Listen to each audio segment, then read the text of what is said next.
Hey, what's up, you guys? My name's PRblaze. You can call me B. Doesn't matter. I know I got a few more eyes on my channel now. I've been wanting to make this video for quite some time. I'm gonna tell you guys right now, just to not waste your time. This video is gonna be three parts. I'm gonna tell you guys about myself, what I like to do on here. I want to talk about the real thing that I want to talk about, which is substance abuse and my conflicts with it and my issues with it throughout my life. And that's kind of what derailed me from YouTube, from what I was doing earlier. And then the output, which is now, going through recovery and just my mission going forward. But I feel like this would help a lot of people that may be going through that life. I just want to tell you guys my story. Um, don't know why, I just wanted to kind of make this video. So, for those of you guys that don't know me, which is mainly all you guys, besides probably one or two of you guys, uh, I'm a Dominican Puerto Rican. I'm in Miami. I like making videos. I've been making videos on YouTube since 2012 to 2014. That's when I got my first YouTube check. It was $100, but I was making tech videos back then. But what ended up happening was around 2015, 2016, my personal life got a bit turbulent. And at that point in my life, back then when I was making those YouTube videos, I would smoke, weed and all that, just like everybody else. And mind you, I was a bit younger. I was in my early 20s. Eventually, long story short, I went to the Dominican Republic. I detoxed and I came back from weed, and I was off of weed I can't smoke weed no more. It just it fucks with my head. But what ended up happening was, again, super long story short, I had two surgeries in my life, right? Two pretty critical surgeries, life-threatening. One, I'm not gonna bore you with the details. You can just Google it, Boerhaave syndrome. I had one surgery on my left for that, and then I had a lung collapse. And so what ended up happening was around 20, and this happened 2010 to 2012. These surgeries, but I didn't get on the what I'm about to talk about. 2015, 2016, personal life things started happening, and that's when since I wasn't doing anything, I ended up picking up a habit for pills. 'Cause things are going on in my life that were so hard to deal with, and I didn't want to go back to weed because I just didn't like it no more. I think I outgrew it. And again, I have a lot of people in my life that smoke weed. Nothing wrong with it. I just can't do it no more. It fucks my brain. After you stop weed and go back to it after a year, it's a whole different ball game. And weed now is fucking ridiculous. More power to you. But whatever. I couldn't pick up weed, so I remember that with these issues that was going on in my internal life, I ended up picking up a habit for something called tramadol. And tramadol, in case you don't know, it's a synthetic opiate. And this is something that was prescribed to me when I had my first and second surgeries. I got prescribed. Back then, it was roxicodone liquid, and I ended up liking it, but I didn't get addicted to it. And it was my mom that kind of saved me from that addiction. She flushed it down the toilet. But then, 2015, 16, things got kind of rough. Again, long story short, without getting into too much details, I ended up picking up a bottle of tramadol, and I ended up figuring out that it was a way when I took these tramadols, and just for context, I was taking, these are 50 milligram pills, tramadols. I was taking 1 to 2 per day, and on certain days, especially on Friday and Saturdays, I would take more. I would take maybe 3 in the morning when I wake up, and throughout the day, maybe 1 or 2 more. And it was a way of helping me deal with things that I was dealing with mentally. Um, Fast forward 2017. I had again, there's a lot of personal stuff going on in my life always.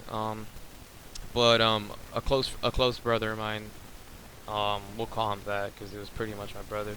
He ended up, you know, taking his own life. It was out of nowhere. No, there was no warning signs, and when that happened, I remember that my mental state at that time, I wasn't doing too good.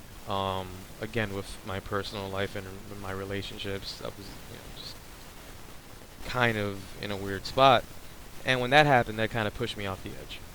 And I just remember that not only that, and and then that brought on its own trauma.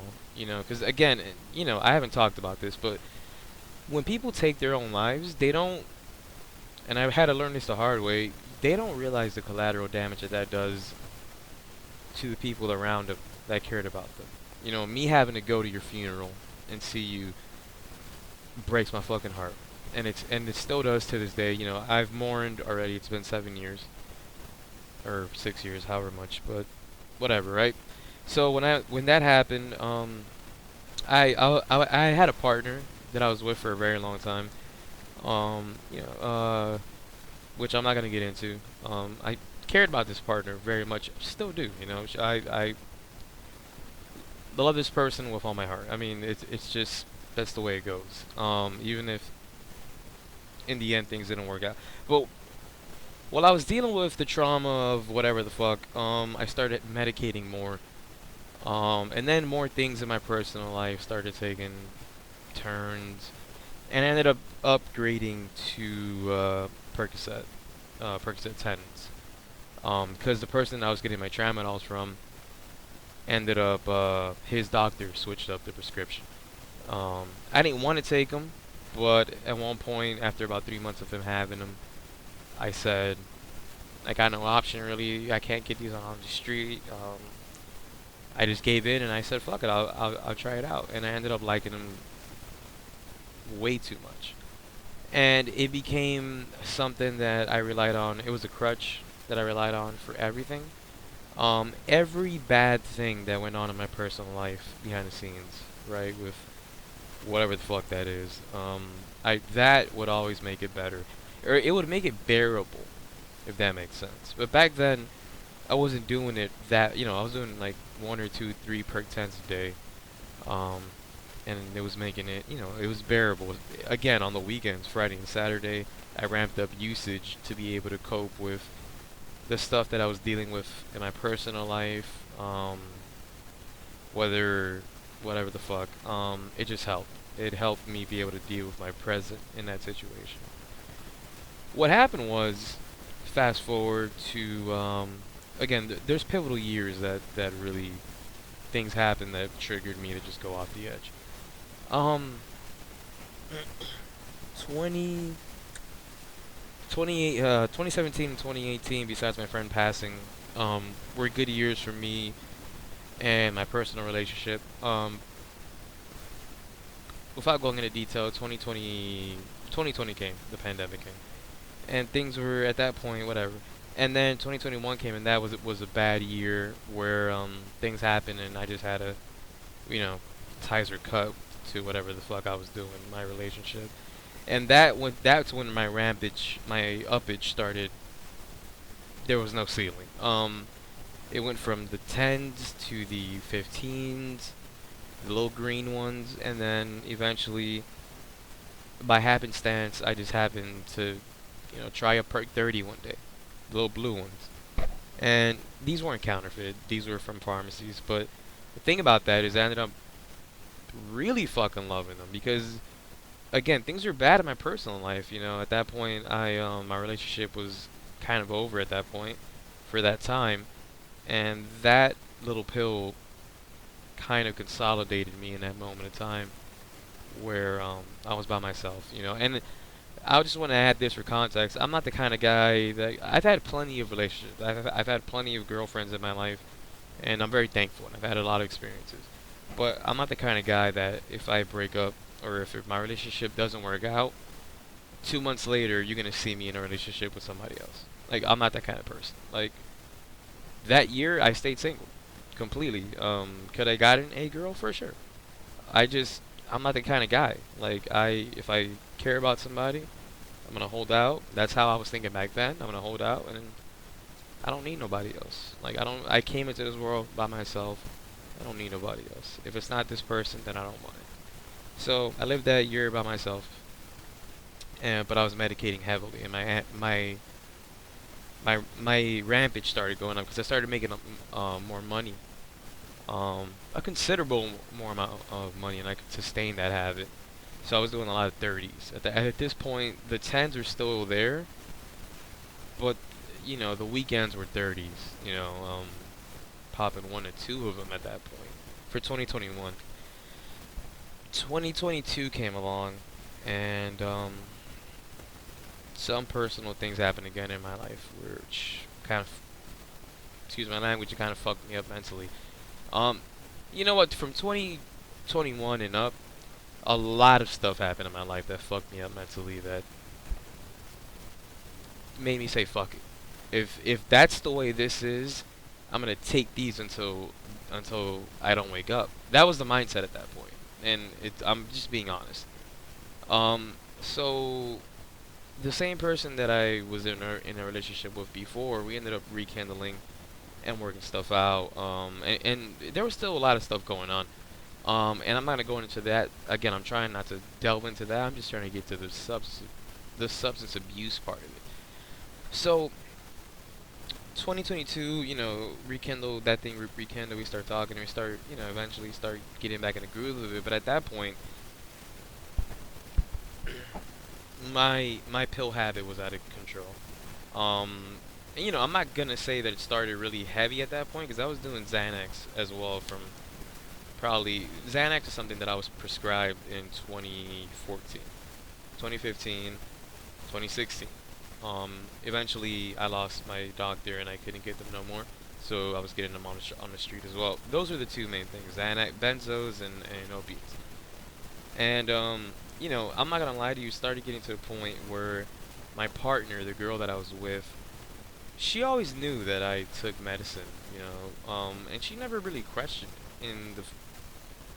I want to say the first 5 years, 6 years of it, she knew that I did something, but I was functional.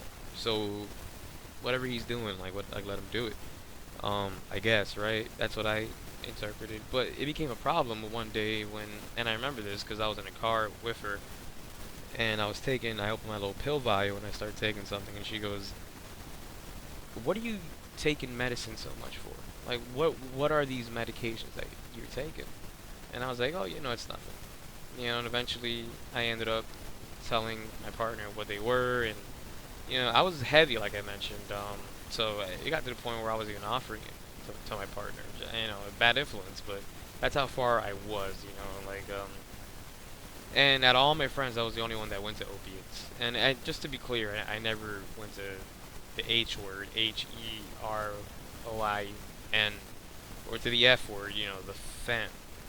I may have been a junkie with the pharmaceutical grade opiates, but I never touched that, because to me, if I touched that, that was the point where I'm no different than the people in Kingston. Nothing wrong with, hey, let them do what they want to do. But you've seen Philadelphia, Kingston, people nodding out and just, like zombies.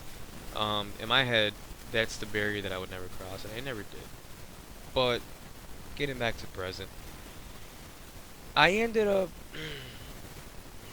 2022, things were working out, but I was taking heavy medication, and it didn't stop. And I was, it was to the point where this was affecting my relationship, and this was a very big deal, because again, in the present, I understand, why my partner that I was with, eventually was like, fuck this guy, because at this point, and like I said, even though I wasn't doing 30s or something, back 2017, 18, 19, I was doing 10s to the point. I was doing maybe 8 a day, to the point where I was scratching all fucking night. And she'd be like, why you keep scratching type shit. And I feel bad that I had put her through that, because besides our differences, whatever the differences, and the way that we are different, nobody should have to deal with that when they have their partner. So, again, long story short, 2023 came, and I got a really good job at this point. 2023, I got a job with, I'm not gonna say who, just because out of NDAs, but I got a good job with a company that is well known in the auto manufacturing field, and I started making money that was ridiculous. For me, you guys don't know this, but I was born in Puerto Rico. I'm Dominican, half and half. But I was raised in Carroll City. In case you didn't know what Carroll City is, it's like where Rick Ross came from. I was raised in the same project where Flow Rider came from. Funny enough, I have a story about that, but that's another time. So coming from here, that's all I really grew up with, and I'm not gonna go into that. 2023.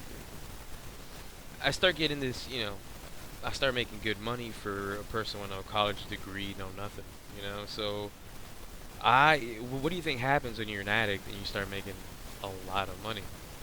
You're gonna buy a lot more drugs. I mean, it's just the way it was. And I was a full-blown addict. And at that point, 2023, me and my partner, and by the way, this was a partner of mine for 15 years. And yeah, you may be thinking like 15 years. Am I that fucking old? No, I'm not. I'm early 30s, but pretty much half my life. So I just 2023 when I was doing that job, we were trying to work stuff out and things were going pretty good, you know. But I was heavy at that point. I was doing 30s. That was all I was buying was 30s. I was spending 400 bucks a week simply on just the 30s, the perk 30s. And these are again over here. I don't know what it's like across the U.S. I know that there's a lot of those fake M30, F pills. The only pills that I got were from people that were pharmaceutical. I mean, I was at one point a pharmacist, so I had connections in this world. And so these are real 30s, but I was doing them heavy to the point of I could. And the thing about opiates and Percocet in particular, to me, that really grabbed me was, no matter what bad thing happened in my personal life, and trust me, a lot of fucked up shit happened in my personal life. I'm not gonna get into that, but I've been through a lot of trauma, just like a lot of us watching this. If you're watching this, I've been through a lot of trauma that I don't want to get into. But I just remember that it was a way to cope with it. Like I can literally hear, and I did hear some of the worst news ever, in 2022. And you know how I dealt with that? With the pills. Because the pills made all that take a backseat in my brain. It made all that shit go back. I heard this. I'm seeing that. What? This is a revelation. When I take the pills, take a backseat. Just go away, come back another day type shit. But and at this point, me and my partner, she's 3 years younger than me, so we were talking about moving in, and we are taking pretty serious steps. And I don't know if it was just me that didn't believe this person. I don't know why I wouldn't, because that person ended up doing what they did, and I'm very, I'm happy for them. But after 8 months, and again, going back to what I was saying, one of the things about opiates that again drew me in, besides taking everything to the back of my fucking brain, was that when I take opiates, at least I don't nod out, and I'm saying like because I used to take them while I was working at my job at this very high earning job. I took them every day before I went to work, while I was at work on my lunch break. When I got off work, I would take 3 more of them. And I'm talking about all 30s. And the thing about it, again, which I found like it's not really a big deal, was because when I was on opiates, you couldn't tell that I was on opiates. Because if I went to work, I was popping maybe I popped 130. But again, my tolerance is so high that I would normally pop 4 of them at one time, And even then, I wouldn't be nodding, because that was never my objective. It was just to get me to function. But when I was at work, nobody could tell. Like I remember a year and a half into my job, I told a close circle of friends of mine that I worked with that, hey, like I take these, narcotics. I do the benzos and I do the opiates. It's heavy. And I remember that they told me, dude, if you wouldn't said shit, we would have never guessed, bro. Because you just come to work, you talk articulated, you're functional. Are you really doing all? Yeah, dude. Like right now, like I was talking to them in that moment. I was like, yeah, right now I'm on 230s. Like you can't tell. That was another thing that I used to justify my opiate usage was the fact that I would be talking to customers, I'd be talking to my managers, I'd be talking to my friends or anybody, and nobody would know what I was on, or that I was on anything. I looked sober. That's the thing about it. Because the thing about opiates is that they just make you feel good inside. Versus and again, I don't want to just say that because I don't know about the H word or the F word, but if you're taking opiates for a long time, you build a tolerance. 130 is just gonna make you feel a buzz and you're gonna be able to function, right? So I was doing this, again, great job that I got doing it at a functional high level while being a functional opiate addict, and almost all my money was being funneled into the opiates, into that world. So fast forward to the end of 2023. And I'm not gonna go into detail into this because, first of all, um it involves somebody else, and that's I don't want to put any business out there that's because if it was just me, that'd be a different story. But it involves somebody else. But things are going bad towards the end of 2023 to the point where and keep in mind, I was really in love with the person that I was with. I mean, like I said, I still do love that person. And I wish them the best. I mean, I know that they're doing their own thing, and I'm happy for it. All I want is the people that I care about to be straight. But anyways, the end of 2023 came. The very last day of 2023, an incident happened. That's all that I'm gonna say. An incident happened. It wasn't with drug related. People were drinking. Stuff happened. But the police got called and other stuff. I'm not gonna go into that. But that that night, kind of that night, what happened that night made me realize, and I'll get back to the opiate thing. But that night, the events of that night changed the trajectory of my life immensely. Um, I used to think that it was a long relationship, 15 years, and nothing could break it, or nothing could break the love that I had for that person. Because I was like a dog. Like you could smack me 4 times. Like this person who I'm talking about, my partner, my ex-partner. The love I had for that person was like a dog loves a person, right? You know how you don't do this, but just metaphorically speaking, if you have a dog, right, you can smack that dog in the face 3 times, right? Just fucking slap him around. And what happens a minute later? And I'm not saying this from experience, it's just an analogy, alright, goddamn. But just to show you what unconditional love is, right? You can hit your dog if he does something bad, smack him in the face hard as shit. Guess what happens a minute later? Like nothing happened. That dog comes running up to you, yapping, tail wagging, give me huggies, give me kisses, sleep with you after you just fucking, hit them. Humans aren't like that, right? Animals are the only unconditional. I was very unconditional, like a dog, like that dog, where I could take anything and I'd be like, hey, that's like.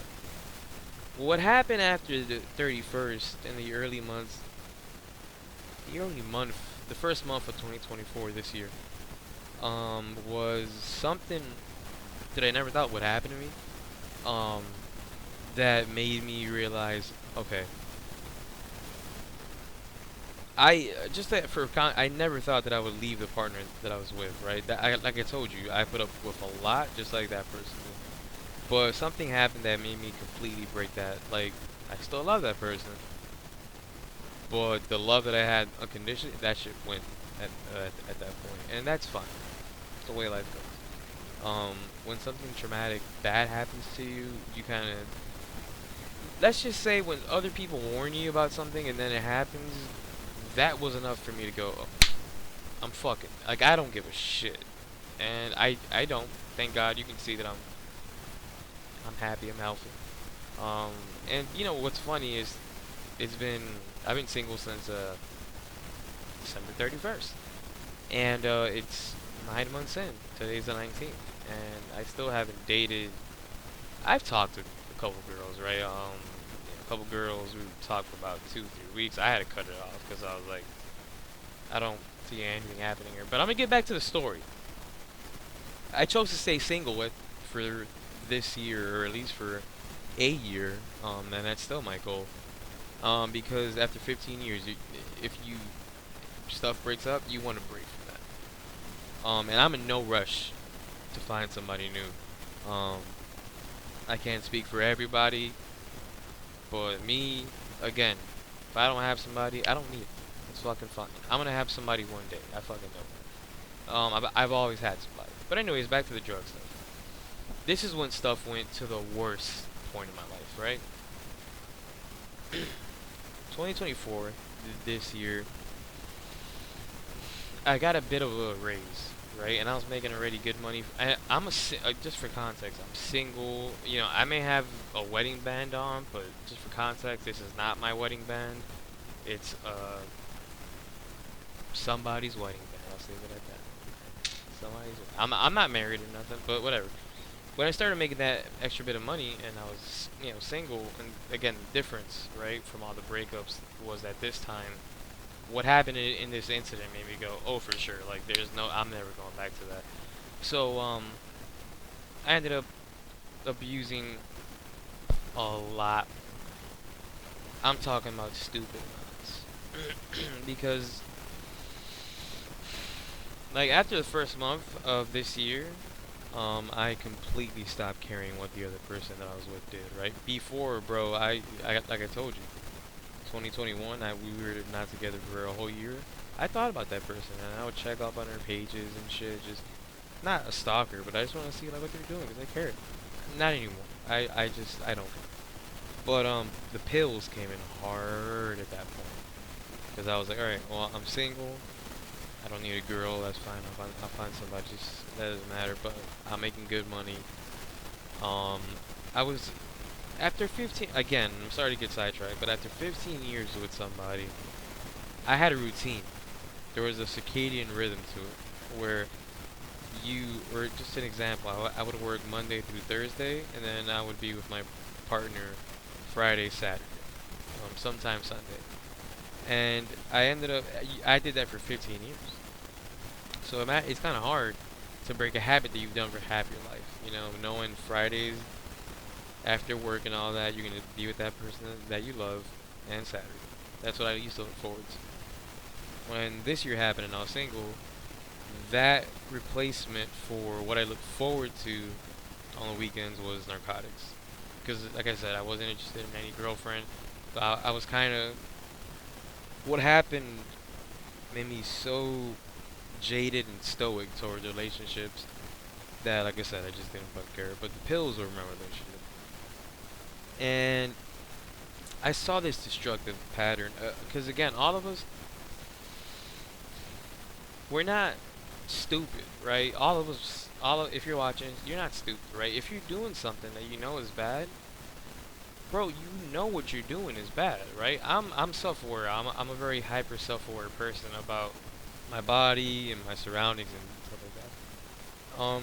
Every time that I would see how much money I'm spending weekly, because it ramped up this year, my mind, back of my head, would always tell me, well, what are we doing? At this rate, you're gonna die. The amount that you're doing is gonna kill you. But I, still bought it because of the physical dependence. Anyways, long story short, how it finished. I stopped working at the job that I was working at, which again, where I was making, fucking great money for somebody again with no college or anything. I'm not even sure because the job required a bachelor's, but I like to think that I'm a good talker, so I just kind of snaked my way in. Okay, but it worked out, and then the training was taught me. But whatever. Sorry. This is how it ended. I ended up leaving that job because leadership and other internal issues. And it came to the point where I had a little bit of a revelation, I guess, where I realized, hey, now we can't sustain that habit.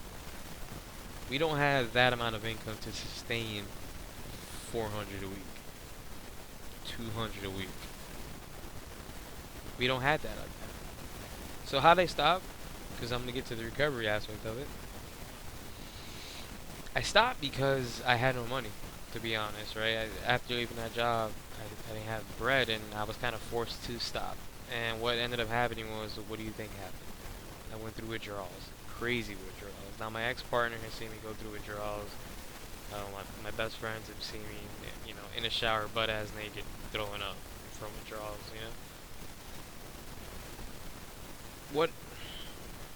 So I had the withdrawals,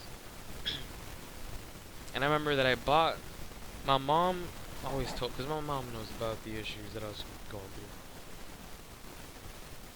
My mom always told me, you gotta divorce yourself from these drugs. Like, do it like a breakup. You know, it sounds crazy, but my mom would be like, buy a pill, sure, because you're gonna do it anyways. But talk to that pill like it's your girl, and tell her, hey, thanks for the memories, you've been great, and which I still fucking love her. The pill I'm talking about. But I can't continue. I can't continue doing you just because I like you too much. If I do it again, then I'm just gonna fall back in. And B, the withdrawals were too fucking much. And again, I just want to go back, to my previous partner.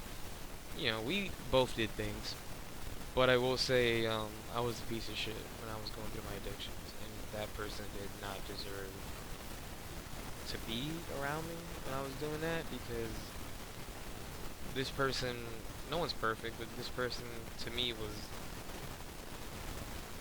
my world, because like she was that nice. So I ended up going off the opiates about a month ago. I went through heavy withdrawals. Um, that weekend I ended up, after being off of them for 3 days, I ended up going to the ER because I suffer from anxiety, but that's why I take the benzos, the Xanax, and that's why I prescribed it. At my refill, and I was going through the withdrawal, so I ended up going to the hospital. And you know that you have an issue. The doctor that saw me at this hospital, he knew my name. He came in. I'm not gonna say my last name, but let's call myself B. He goes, "Hey B," and I'm looking at him on the bed. I'm looking like The Exorcist because I'm contorting because all the pain from not having it. You got to keep in mind with the opiates. I'm not gonna give you a whole lesson in opiates, but the more you take opiates, the more your brain, and it's incredible how the human brain works, right?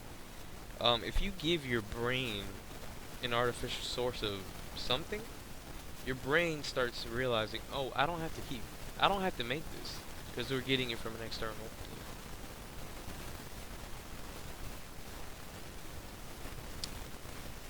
I'm gonna wrap it all up with this, with their drug abuse, my history of it, and the recovery. I fucking thugged it out. Went to the hospital. They gave me all the pain meds that they could.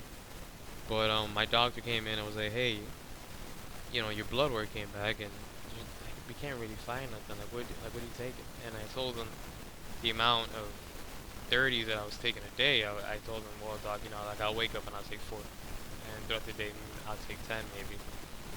When this doctor looked at me, he said, "Bro, you fucking stupid," or like he didn't say that, but he said. His exact words were, "Are you trying to die and your usage level is kinetic?" Which I guess, I'm not sure. But he was like, "I'm going to get you something to get off of this." And I was like, "Sure." Because at that point, when you're going through those withdrawals from that, there is nothing nobody can tell. When you're going through those withdrawals, you're willing to do everything and anything to stop that pain. And again, going back to my ex-partner, when I was with her, and I didn't have the medication, again, a shitty person, I would be like, "Hey, babe, can we go see my guy so I can pick up my medication?" And that's not something you want to do to your partner, right? Every weekend type shit. Let's go pick up. But my fear was I'm going to get sick. And when I get sick, at that point, I do want to, you know what I'm saying? Because it hurts that fucking bad. So, what's the moral of it? I realized that I had to stop doing them because I do fucking love them.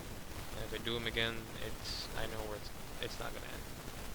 So I got clean and sober off of the opiates. Clean now for about a month.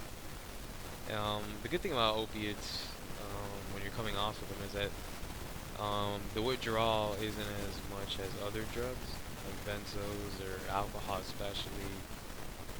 Something else, but.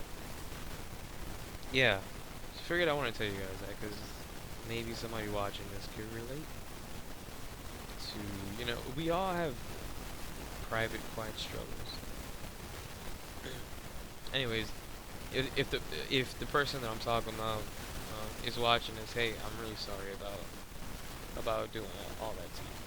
Same thing for my friends, same things to my mom. Um, yeah, I was fully into it. But anyways, I'm not now, and I feel a lot better.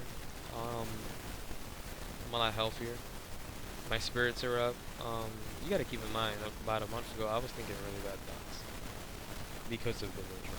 So, anyways, I wanted just to share that story. Be careful what you do because, and you know, Johnny Three Tears from Hollywood and Dead. If you know Hollywood and Dead, shout out you. Johnny Three Tears was talking about this. How when it comes to substance abuse disorders, if you have an addictive personality, and there's a new thing, right? It's a Pandora's box. And what is it about Pandora's box? Once Pandora's box is open, what? It can't be closed again. You can try your best to hold it, but eventually you're gonna have to let go, and that box will be reopened. So there's certain things, like I mentioned, I never touch because I know if I open that box, it's over, and I'm probably gonna like it. So I have my standards, but anyways, let's get to and if you guys want get some more information or just talk about it, you can leave it in the comments. I'm not sure who's watching this at 36 minutes, but that's where I'm at now. I want to end it on this note. The future. As of right now, again, I'm still single. And like I said, I had a lot of chances this year to have somebody, but I was just like, I'm not that kind of person that if I lose a relationship in a month, you're gonna see me with somebody else. I just, if I was like that, then I never cared about the person that I was with to begin with. To be honest, people need time. That's just me. So, but I hope to start dating again. Whatever the future of this channel, what's it gonna be? What's the future of my life hold? Just everything. Future of this channel. Excuse me. Is I started doing shorts on here because one of my biggest passions is cinematography and videography and writing and directing my own skits for my own amusement, to be honest. Every skit that you see on my page, I made for myself to show my friends because they would laugh, and if they laughed, I was like, okay, I got something here. I would upload it to shorts, and sure enough, a couple hundred views. Doesn't matter. It beats when I restarted YouTube about a year ago. Probably get 3 views. That was about it, So having on each video, each short that I'm uploading, I've had up to 1,100 and the minimum maybe 300. So whatever. The future is I'm gonna do a lot of long form, short form content, shorts, because that's where I'm best at. And I hope you guys continue to enjoy them. I enjoy making them just as much. You guys really have to understand my real passion is I have a lot of passions. Like I'm a fighting game enthusiast. I'm a gun guy. I have a lot of hobbies, but I like making content. I would like to make long form content again. I just don't know what the fuck to do about it.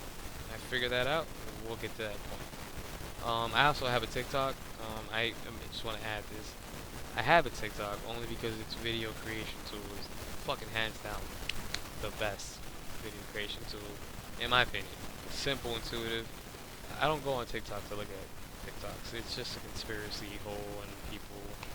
I'm not a fan of it, but I do make my videos on there and then I port them over to here and hopefully a lot of you guys enjoy it. But yeah, I just want to give you guys some context on who I am, what my life has been like, and maybe if you're going through the same thing, or can relate, I just want you to know that you're not alone. Like, there's a lot of us that are secretly addicts, or secretly users. I just want you to know that you're not alone. And if I could do it, you could. Because I never thought that I would stop it, but I did. if I can do it, you can do it too. And I'm not trying to get preachy, right? Yeah, if I can, then you can too. I'm not, but I did. And again, I'm not gonna lie to you. I fucking miss them for sure. They fucking felt great. But that chapter's moving on to bigger and better things. I thank you if you sat for 40 minutes just watching or something. I'm not sure why.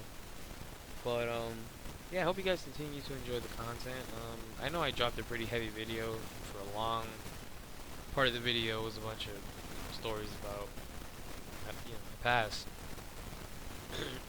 But I just wanted to set the stage, right? Like I talked about I guess I didn't talk about the first part, which is my upbringing and my childhood and what I was doing as a teenager and all the crazy shit. But if you guys want to hear something about that, I literally have stories for fucking years, not days, years. This is cliche, but some of the parts of my life have legit could be movies. I've lived a fucking crazy life. If you guys want to hear any more stories, I got when I was skating stories. I got me and the boys stories, which those are just a little bit zesty. With me and the boys home. I said no homo, but yeah. Anyways, I hope you guys have a good night. Stay safe, and again, some of you guys might watch this and judge me, and that's fine. I don't care. I just really wanted to get this out. If you're going through addiction, especially with opiates, or benzodiazepines, or even weed, because weed is a gateway drug. I don't give a fuck what nobody says. I was a weed smoker for 8 years. I smoked. When I smoked weed, it wasn't cool. Everybody would call me a loser. Like all my friends that didn't smoke, I was a loser. Even the partners that I was with, they didn't smoke, and it's funny because when I quit, everybody now smokes weed. Every single one of the people that I'm not talking about, but I know who I'm talking about. All of y'all smoke weed. I said not all of y'all, but probably all you guys watching too smoke weed. It's a common thing. I stay away from it just because I have bad memories associated to it, and B, I've seen girls turn tricks for weed. If you don't know what that means, turning trick for weed means you're prostituting yourself for weed. I've seen this with my own 2 eyes, like in someone's backyard. I'm not. It's 3 girls, 5 dudes. That's all that I'm gonna say. But yeah. Anyways, that's me. I know this was a weird way to say, hey, what's up, guys? I'm on here. Yeah. If you guys just want to hear some more shit about my life, like I mentioned, I have a lot of stories. So yeah, just leave it in the comments. And if you actually made it to the end, I fuck with you. I fuck with you. I'm subbing to your channel if I fuck with you. See you fucking stay. Just shoot me a comment saying that you stay. I'll fucking sub back, boy. Anyways, guys, that's about it. It's going to 45 minutes. Have a great night. And yeah, see you.